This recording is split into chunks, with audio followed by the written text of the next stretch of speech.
Hi, and welcome back to another episode of Grief Inspired.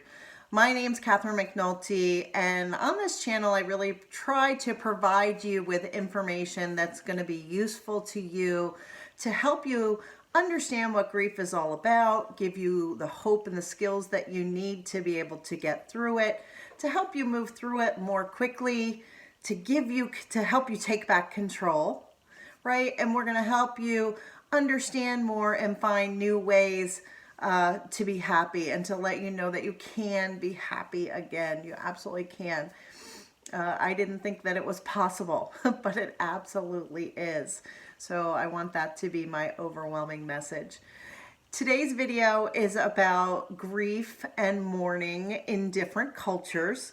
And I find the whole topic fascinating because different cultures, different religions, they all approach it in some ways that are similar and some ways that are different.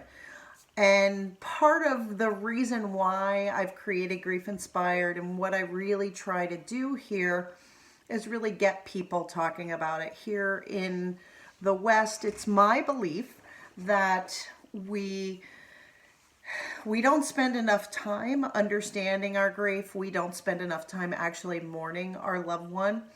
And it tends to be a very private experience. And in some sense, that can be okay. But what can also happen with that is it can be a very lonely experience. And feeling intense grief is a challenge even when you have support. So when you don't have support and you're left to grieve on your own, it makes the situation even more intense and in some ways more difficult. So I'm really trying to end that. So what I did was I went and I pulled together some information about different cultures. I've been talking with different people, and I've put together some things to talk to you about that are I just find them really interesting. But before I do that, I want to ask you, like I said, it's my belief that we don't talk enough about grief, that we tend to avoid it. And I'm wondering if you feel the same way. I feel like we don't spend enough time learning how to support ourselves, and we certainly don't spend enough time learning how to support the people that we love. So I'd love to hear your feedback on that. And I'd love to understand why you think that is. If you've thought about it, and let me know your thoughts on that, because I think it's an important topic. But going back to grief and mourning and ways different cultures and different religions do it, it might make sense to differentiate grieving and mourning. So grieving is the emotional response to what happens to us after we lose someone we love. Mourning is defined typically as the actions that you take in response to or because of how you're feeling emotionally. And the ritual part of mourning are certain things that are done culturally or religiously, and they're customary. And so it's expected as part of the grieving process. And so that's where I think there's differences, and I think it's very interesting. So I have some notes here because I want to make sure it's really important to me that I get it correct. So again, starting in the US, what we typically do in the US is, we announce that there's a death, there's an obituary that's posted, we wear black, we attend a funeral, maybe there's a viewing the day before where we can actually view the person who has died and view the body. And then we go to a funeral of some sort to honor the person that has passed away, maybe offer some support to the person who's left behind or the family that's left behind. And then traditionally there's a meal involved. And what I found is in the US, and this is specific for example, the funeral for my son,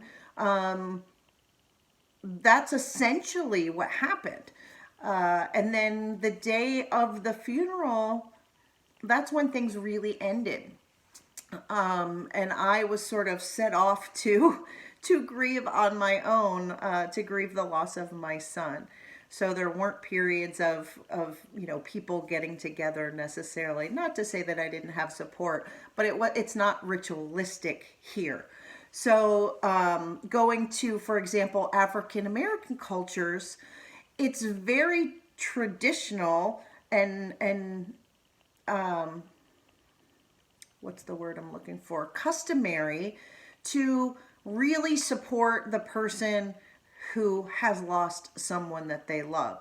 So they're going to have a gathering at their home. They're going to spend time there. There's going to be meals.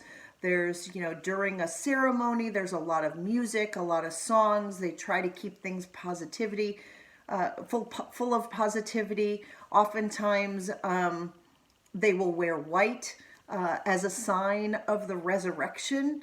If they believe in the resurrection of the Lord. And there's a lot of music, and it's really designed to be hopeful and supportive. So I think I like that because I like the fact, my whole mission is to support people who are grieving. In the Jewish community, rituals are very, very common. There is a 7-day mourning period before the burial.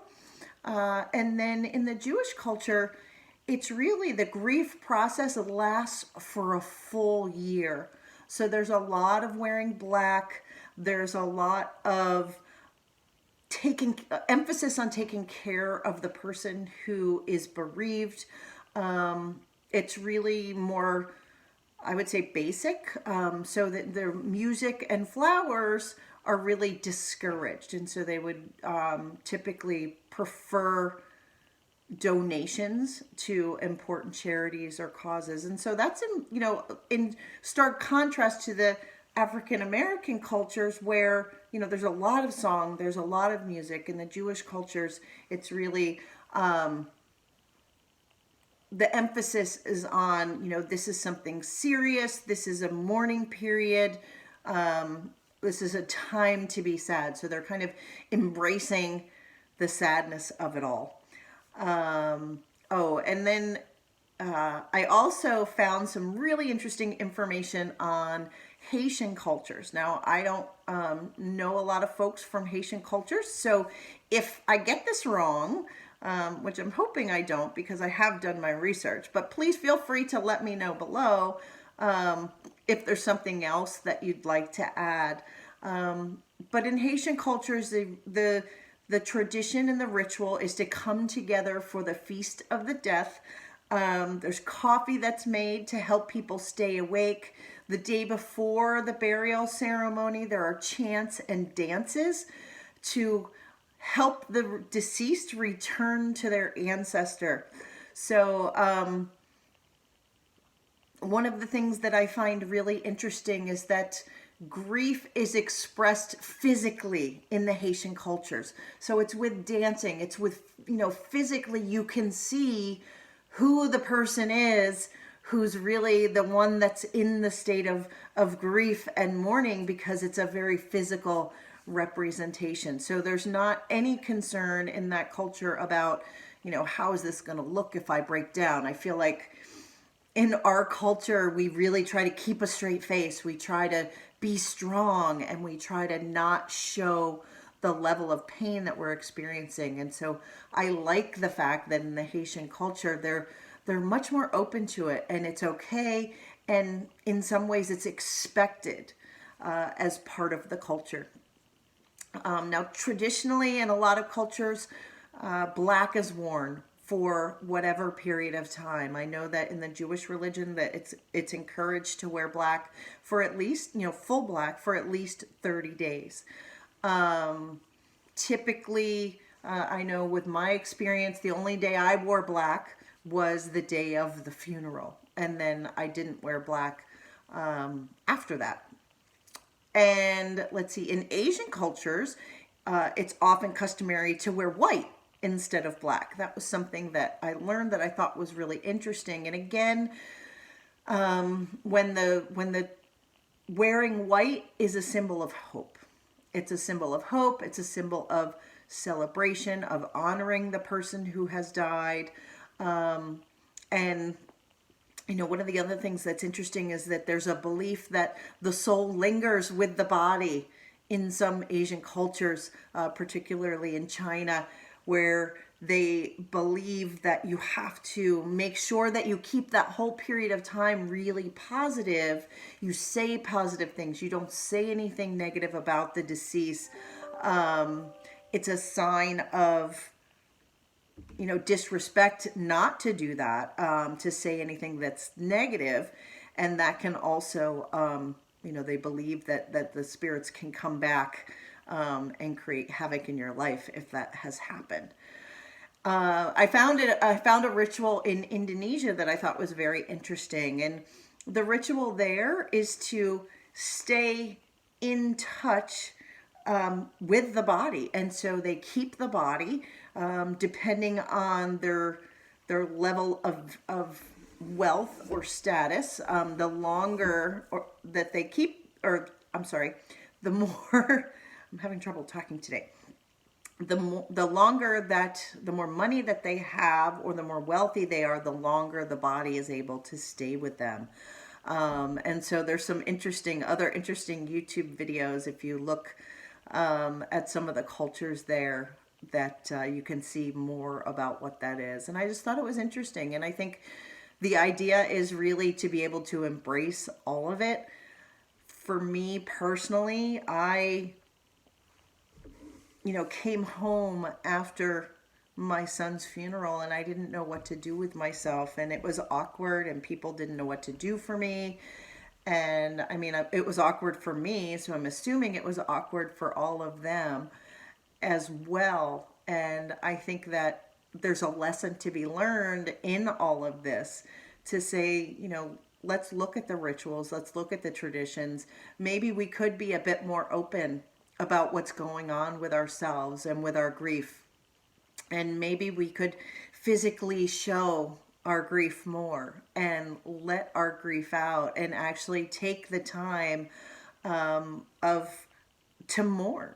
In the Islamic tradition, this is another one I found that I really liked, is that the crying is really thought to clean the soul. So the louder that you cry, it actually cleans the soul. And then there's also, it's customary to make sure all electronics are off for a period of 40 days. Again, something that I think is probably a good idea for at least a period of time, right? No TV, no phone, no music, really just going within and giving yourself time to process what has happened and what your new normal is going to turn into. So I find it fascinating. Obviously, that's why I'm in this space. That's why I do these videos. Please let me know if there's a tradition that you're specifically, that you followed or that you find really interesting that you want to share below. I would love to hear it. And let's see, in the next video, oh my goodness. So I absolutely do not want to forget, today, the day I'm making the video, is October 31st, which is the Day of the Dead. And so I certainly don't want to leave out the Hispanic cultures, right? So the Day of the Dead is actually a 3-day celebration where the deceased, they take time to remember the deceased every single year for a 3-day period to honor them in different ways. And it's more than, it's something that happens every single year. This weekend I'm going to the Walk to Remember, which is a walk designed by Empty Cradle, which is an organization that I support very strongly. and we're going to walk, and we do it every year, and it's time to remember my boy Jackson Robert, and for all the people who are there. Again, it's a time to mourn and celebrate the fact that they were part of our lives. And so that's happening at Kit Carson Park this weekend on Saturday, November 2nd. So you can find out more information about that at emptycradle.org. And until next time, our next video is going to be about, do you ever get over the loss? Does the loss ever really go away? We're going to talk about that, and I can't wait to share more information with you. Thanks, and have a great day today.